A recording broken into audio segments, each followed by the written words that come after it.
Hi, welcome to my YouTube channel. ಇವತ್ತೊಂದು ವಿಶೇಷವಾದ video ಸಾವಯವ ಪೊಟಾಶ್ ಹೆಂಗೆ ಮಾಡೋದು ಅಂತ ತೋರಿಸ್ತೀನಿ. ಈ ಸಾವಯವ ಪೊಟಾಶ್ ಬಳಸೋದ್ರಿಂದ ಕಡಿಮೆ ಖರ್ಚಲ್ಲಿ ಒಂದು ಒಳ್ಳೆ ಗ್ರೋತ್ ಪ್ರಮೋಟರ್ನ ಯೂಸ್ ಮಾಡ್ದಂಗೆ ಆಗುತ್ತೆ. ಅದಕ್ಕೆ ಬೇಕಾಗಿರೋದು ಎರಡೇ ವಸ್ತು, ಬೇರೆ ಏನೂ ಇಲ್ಲ, ಎರಡೇ ವಸ್ತು ಅಷ್ಟೇ. ನೋಡಿ, ಸಾವಯವ ಪೊಟಾಶ್ ಬೇಕಾಗಿರೋದು ಎರಡೇ ವಸ್ತು, ಒಂದು ಬಾಳೆ ಹೂವು ಮತ್ತು ಸಾವಯವ ಬೆಲ್ಲ. ನಾನಿಲ್ಲಿ ಬರೀ ಜಸ್ಟ್ ನಿಮ್ಗೆ ತೋರ್ಸೋಕ್ಕೋಸ್ಕರ ಒಂದು ತಗೊಂಡಿದ್ದೀನಿ ಅಷ್ಟೇ. ಎರಡನ್ನೂ ಈಕ್ವಲ್ ಪ್ರಮಾಣದಲ್ಲಿ ತಗೋಬೇಕಂದ್ರೆ ಸಮ ಪ್ರಮಾಣದಲ್ಲಿ ತಗೋಬೇಕು. 1 kg ಬಾಳೆ ಹೂವು ತಗೊಂಡ್ರೆ 1 kg ಬೆಲ್ಲ ತಗೊಬೇಕು. ಬನ್ನಿ ಹೆಂಗೆ ಮಾಡೋದು ಅಂತ ತೋರಿಸ್ತೀನಿ. ಇದು ಯಾವ ಥರ ವರ್ಕ್ ಆಗುತ್ತೆ ಅನ್ನೋದನ್ನ ಹೇಳ್ತೀನಿ ಬನ್ನಿ. ನಿಮ್ಮ ಭೂಮಿಗೆ ಏನು ಒಳ್ಳೇದು ಬೆಳೆಸ್ತಿರೋ ಒಳ್ಳೆಯದೇ ಆಗುತ್ತೆ. ದಯವಿಟ್ಟು ಆದಷ್ಟು ಸಾವಯವ ಕೃಷಿ ಮಾಡೋಕ್ಕೆ ಪ್ರಯತ್ನ ಪಡಿ ಮಾಡಿ. ಬನ್ನಿ ಇವಾಗ ಹೆಂಗೆ ಸಾವಯವ ಪೊಟಾಶ್ ಪಡೋದು ಅಂತ ಹೇಳ್ತೀನಿ. ಸಾವಯವ ಪೊಟಾಶ್ ಮಾಡೋಕ್ಕೆ ಬೇಕಾಗಿರೋದು ಎರಡೇ ವಸ್ತು, ಒಂದು ಬಾಳೆಹೂವು ಮತ್ತು ಬೆಲ್ಲ. ಬೆಲ್ಲ 1 kg ತೊಗೊಂಡ್ರೆ ಬಾಳೆಹೂವು 1 kg ತೊಗೋಬೇಕು. ನಾನು 2 ಲೀಟ್ರ್ ಸಾವಯವ ಪೊಟಾಶ್ ತಯಾರಿಸೋಕ್ಕೆ ಖರ್ಚು ಮಾಡಿರೋದು ಬರೀ 70 ರೂಪಾಯಿ. 1 kg ಬೆಲ್ಲ, ಸಾವಯವ ಬೆಲ್ಲ 70 ರೂಪಾಯಿ. ಇನ್ನು ಬಾಳೆ ಹೂವು ಮನೆ ಸುತ್ತ ಅಥವಾ ತೋಟದಲ್ಲಿ ಸಿಗುತ್ತೆ. ಬನ್ನಿ, ಇವಾಗ ಬಾಳೆ ಹೂವನ್ನ ತಗೊಂಡು ನೀಟಾಗಿ ಚಿಕ್ಕದಾಗಿ ಕಟ್ ಮಾಡ್ಕೊಬೇಕು.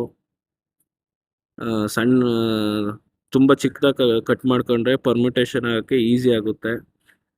ಸ್ನೇಹಿತರೆ, ನಾವೀಗ ನಮ್ಮ ಜಮೀನುಗಳಲ್ಲೆಲ್ಲ ಬರೀ ರಾಸಾಯನಿಕ ಗೊಬ್ಬರನೇ ಬಳಸ್ತಾ ಇದ್ದೀವಿ. 1 ಚೀಲ ಪೊಟಾಶ್ಗೆ 1300 1400 ಇದೆ. ಅದು ನಮ್ಮ ಭೂಮಿನ ಹಾಳು ಮಾಡ್ತಾ ಇದೆ ಹೊರತು ಯಾವುದೇ ಗ್ರೋತ್ ಪ್ರಮೋಟರ್ ಆಗಿ ವರ್ಕ್ ಆಗ್ತಾ ಇಲ್ಲ. ಆದರೂ ನಾವು ಅದನ್ನೇ ಜಾಸ್ತಿ ಬಳಸ್ತಾ ಇದ್ದೀವಿ.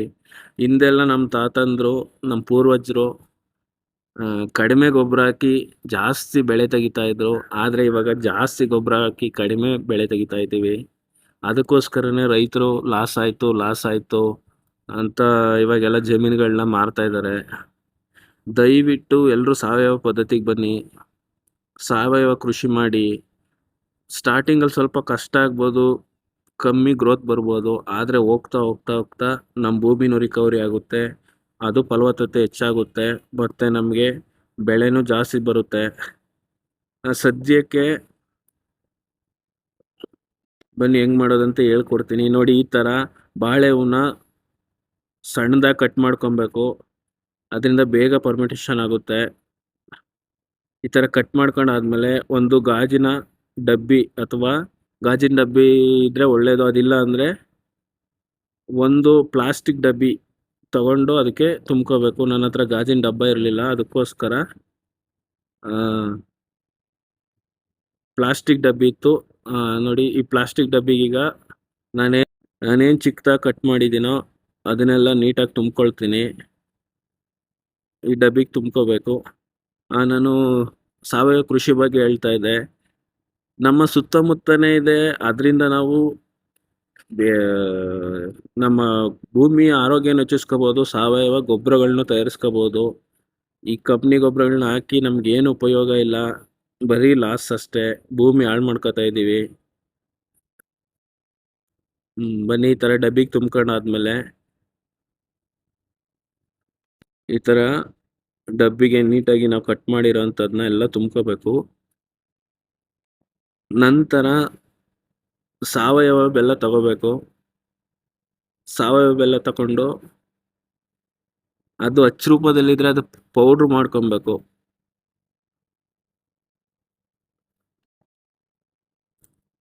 ನೋಡಿ, ಸಾವಯವ ಬೆಲ್ಲ ಇದು 1 kg ತೂಕ ಮಾಡಿ ಇಟ್ಕೊಂಡಿದ್ದೀನಿ. ಈ ಬೆಲ್ಲನ ಪೌಡ್ರ್ ಮಾಡ್ಕೊಬೇಕು. ಪೌಡ್ರ್ ಬೆಲ್ಲ ಆದರೆ ಇನ್ನೂ ಒಳ್ಳೆಯದು. ಪೌಡ್ರ್ ಇಲ್ಲ, ಅಚ್ಚು ಸಿಕ್ತು ಅಂದರೆ ಅಚ್ಚನ್ನೇ ನೀಟಾಗಿ ಪುಡಿ ಮಾಡ್ಕೊಬೇಕು. ಅದನ್ನು ಸಣ್ಣದಾಗಿ ಪುಡಿ ಮಾಡಿಕೊಂಡು ಡಬ್ಬದೊಳಗಡೆ ಹಾಕಬೇಕು.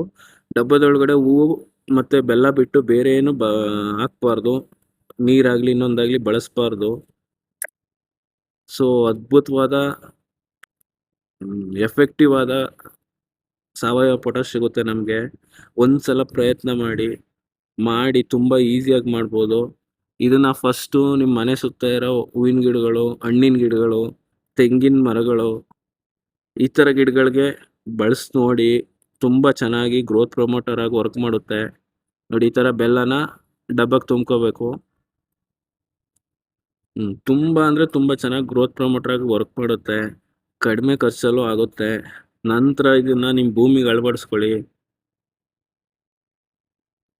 ರೈತ ಸಾವಯವ ಕೃಷಿಗೆ ಬರಬೇಕು. ನಾವೆಲ್ಲ ತಿಂತಾ ಇರೋದೆಲ್ಲ ಬರೀ ವಿಷ ಪದಾರ್ಥಗಳು. ಸಾಧ್ಯ ಆದಷ್ಟು ನಮ್ಮ ಮನೆ ಸುತ್ತನೇ ನಮಗೆ ಬೇಕಾದಂಥ ವಸ್ತುಗಳು, ತರಕಾರಿಗಳನ್ನ ಬೆಳ್ಕೊಳ್ಳೋಕ್ಕೆ ಪ್ರಯತ್ನ ಮಾಡಿ. ಬನ್ನಿ, ಇವಾಗ ಬಾಳೆ ಹೂವು ಮತ್ತು ಬೆಲ್ಲನ ಒಂದು ಡಬ್ಬಕ್ಕೆ ತುಂಬಾದ್ಮೇಲೆ ಅದ್ರ ಮೇಲೆ ಒಂದು ಬಿಳಿ ಕಾಟನ್ ಅಥವಾ ಬಟ್ಟೆ ತಗೊಂಡು ಈ ಥರ ಬಾಯಿ ಮುಚ್ಚಬೇಕು.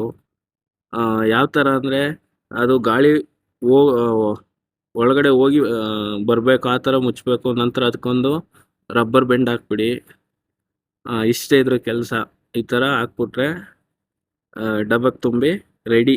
ಸಾವಯವ ಪೊಟ್ಯಾಶ್ ಪರ್ಮಿಟೇಷನ್ ಹಾಕಿ ರೆಡಿ ಆಯಿತು. ತುಂಬ ಈಸಿ. ಒಂದ್ಸಲ ಪ್ರಯತ್ನ ಮಾಡಿ ಮನೆಯಲ್ಲಿ. ನಂತರ ಇದನ್ನ ತಗೊಂಡೋಗಿ ನಿಮ್ಮ ಸ್ಟೋರ್ ರೂಮಲ್ಲೋ ಅಥವಾ ಯಾವುದೋ ಒಂದು ರೂಮಲ್ಲಿ 21 ದಿನ ಇಡಿ.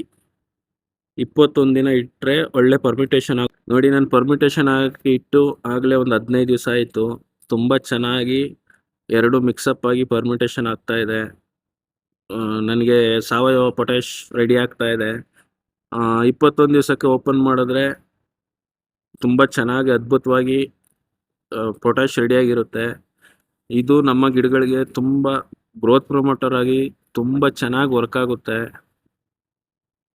ಸೊ ನಾನು ಇದನ್ನು ಯಾವ ಥರ ಬಳಸೋದು ಅಂತಲೂ ಹೇಳ್ತೀನಿ. ಇದನ್ನು ಡೈರೆಕ್ಟಾಗಿ ಗಿಡಗಳಿಗೆ ಕೊಡಬಾರ್ದು. ನೋಡಿ, ಓಪನ್ ಮಾಡಿದೆ, ಗಮ್ ಅಂತ ಇದೆ. ಎಷ್ಟು ಚೆನ್ನಾಗಿ ಪರ್ಮಿಟೇಷನ್ ಆಗ್ತಾ ಇದೆ ನೋಡಿ. ಇದನ್ನು 2 ವರ್ಷದಿಂದ ಚಿಕ್ಕ ಗಿಡಗಳಿಗಾದರೆ 1 ಲೀಟ್ರ್ ನೀರಿಗೆ 2ರಿಂದ 5 ml ಸೇರಿಸಿ ಕೊಟ್ಟರೆ ನೀರಿಗೆ ತುಂಬ ಒಳ್ಳೆಯದು. 2 ವರ್ಷಕ್ಕಿಂತ ಮೇಲೆ ಗಿಡಗಳಿಗಾದರೆ 10 ml ಕೊಟ್ಟರು ನಡೆಯುತ್ತೆ. ಸ್ಪ್ರೇ ಮುಖಾಂತರ ಕೊಟ್ಟರೆ ಒಳ್ಳೆಯದು. ಬುಡಕ್ಕೆ ಕೊಡೋದಾದರೆ 10ರಿಂದ 15 ml ಕೊಡಬೇಕು. ತುಂಬ ಪವರ್ಫುಲ್ ಆಗಿರೋ ಪೊಟ್ಯಾಶ್ ಇದು. ಡೈರೆಕ್ಟಾಗೂ ಕೊಡಬಾರ್ದು. ತುಂಬ ನಿಮ್ಮ ಮನೆ ಸುತ್ತಮುತ್ತ ಇರೋಂಥ ಹಣ್ಣಿನ ಗಿಡಗಳು, ಹೂವಿನ ಗಿಡಗಳಿಗೆ ಒಂದು ಸಲ ಈ ಥರ ಮಾಡಿ ಟ್ರೈ ಮಾಡಿ ನೋಡಿ. ತುಂಬ ಚೆನ್ನಾಗಿ ವರ್ಕ್ ಆಗುತ್ತೆ. ಇದನ್ನು ಪರ್ಮಿಟೇಷನ್ ಆದಮೇಲೆ ಬೇರೆ ಒಂದು ಡಬ್ಬಕ್ಕೆ ಸೋಸ್ಕೊಂಡ್ರೆ ತುಂಬ ಒಳ್ಳೆಯದು. ದಯವಿಟ್ಟು ಒಂದು ಸಲ ಮಾಡಿ ನೋಡಿ.